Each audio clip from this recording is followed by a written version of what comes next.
High, আমি আবার চলে এলাম আমার পরিবারকে সঙ্গে করে নিয়ে আমার সেই হোটেলে। তো আমার পরিবার বলতে তোমরা নিশ্চয়ই জানো, আমি আর আমার ইচ্ছে 75। তো দেখো, আজকে একটু রেসিপি প্লাস গল্প সবই হবে। গল্পটা হচ্ছে কি, তোমরা তো সবাই চাটনিটা খাও, তো এটা হচ্ছে চাটনি বানাবো, কিন্তু একটু অন্য ধরনের চাটনি। এটা হচ্ছে নারকেল দিয়ে, নারকেলের চাটনি। তো যারা খাওনি তারাও আমার রেসিপিটা ভালো করে দেখবে এবং জানাবে কমেন্ট করে কেমন লাগলো, বানাবে বাড়িতে।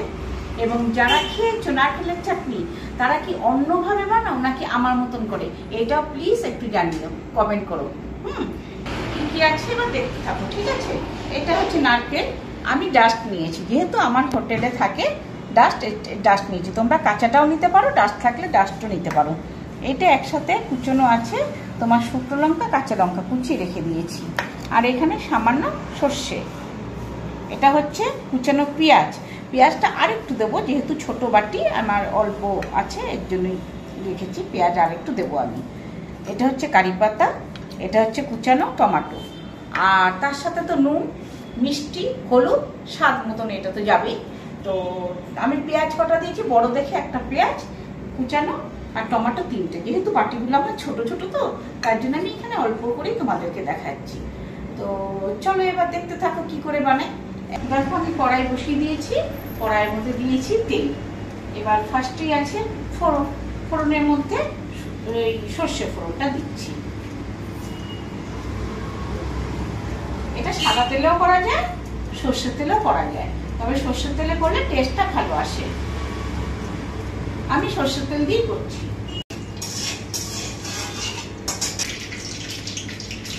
সর্ষেটা একটু ভাজা ভাজা করে নিলাম। এবার দিচ্ছি লঙ্কা, ওই শুকনো লঙ্কা কাঁচা লঙ্কা, ঠিক আছে? এবং লঙ্কাটা দিয়ে দিচ্ছি পেঁয়াজ। আমি বললাম না বাটিটা ছোট, তাই বেশি নিতে পারি, এখানে আলাদা করে আছে পেঁয়াজ। তো আমি পেঁয়াজ টমেটোটা আমি দেবো।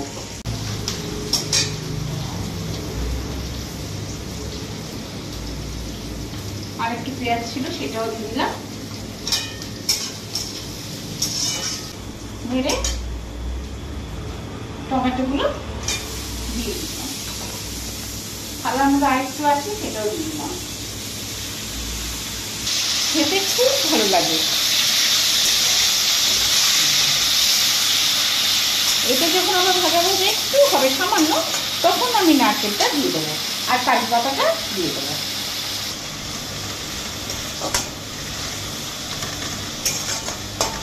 ইয়ে করবো কি, এই পর্যায়ে যখন আসবে তখন কি করবে, কারি পাতাটা দিয়ে দেবে। কারি পাতাটা আগে দিলেও কোনো ব্যাপার ছিল না, কিন্তু তেলের মধ্যে যেটা প্রচন্ড ফোটে, তো এর জন্য আমি ভয় পাই। ভয় বলতে কি, গায়েটা চলে আসতে পারি। তো কারি পাতাটা দিয়ে তারপর এই যে ডাস্ট ছিল নারকেল, সেটা দিয়ে দিলাম। এবার একটু নেড়ে চেড়ে গ্যাস বন্ধ করে দিতে হবে। এবার বিশ্বাস করে কোনো ঝামেলা নেই, এটা কিন্তু খেতে এত ভালো লাগে না। ভাতের পাতে নিয়ে খাবে, অদ্ভুত একটা, বা পরোটা খেলে কখনো নেবে, খুব সুন্দর লাগে খেতে। এইটা এবার হয়ে গেল আমার, কিন্তু এবার গ্যাস বন্ধ করে দেবো। এটা ঠান্ডা হবে, ঠান্ডার পর আমি মিক্সিতে দেবো, তারপর আবার তোমাদের সঙ্গে করে নিয়ে আসছি। তোমরা দেখতে থাকো, চলো।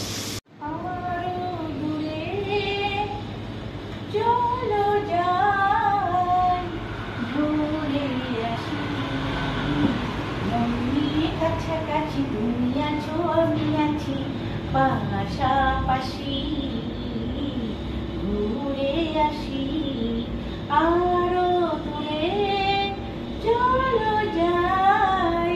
না না না, যাবো না, চলে এসছি আমি। মিক্সিতে দেওয়া হয়ে গেছে। এবার দেখো, তোমরা অনেকে ভাবে চাটনি আবার এরকম। হ্যাঁ, আমি তার জন্য প্রথমেই বললাম, কে কে আমার মতন করে বানিয়েছে এরকম। যদি কেউ বানিয়ে থাকো আমার মতো করে জানাবে।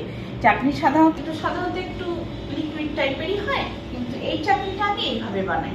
তো তোমরা কি কেউ কোনোদিন এইভাবে বানিয়ে দেখেছো? যদি না দেখো, তাহলে এরকম করে বানিয়ে খাবে বাড়িতে, ভীষণ ভালো লাগবে। এটা ভাতের পাতেও ভালো লাগবে, রুটি পরোটা যেটা দিয়ে খাও, মানে দারুণ দারুণ। যাতে এখন তো ওয়েদারটা মানে খুবই বাজে, এই জন্য প্রত্যেক ঘরে জ্বর সর্দি কাশি হচ্ছে, তাদের অরুচি হচ্ছে। তো এইটা একটু খাবে, আমি কথা দিচ্ছি, মুখের স্বাদ তোমার পুরো চেঞ্জ হয়ে যাবে, খুব ভালো লাগবে খেতে। তো চলো দেখতে থাকো। লাইক, শেয়ার, কমেন্ট আর সাবস্ক্রাইব। চলো।